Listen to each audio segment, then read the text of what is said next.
மாமா ஒரு குச்சியில அடிச்சுவாரு, ஜாக்கிரதையாரு ஒருத்த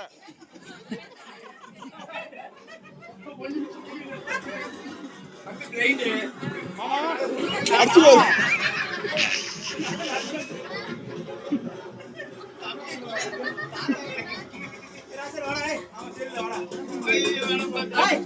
பாக்ஸர் குச்சியில அடிவாங்க ஒருத்த போனீங்கன்னா.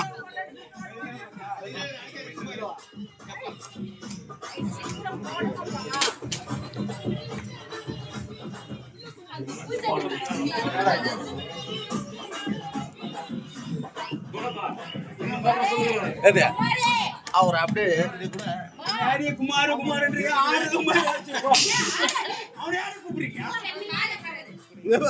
மாமா வா மாமா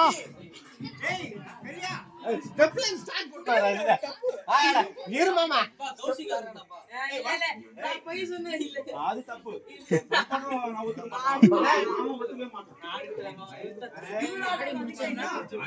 மறக்காம கிஃப்ட் இறங்கி வந்து நாங்களும் முத போயிடுறோம். நீ பின்னாடி வா கிஃப்ட குடுத்துட்டு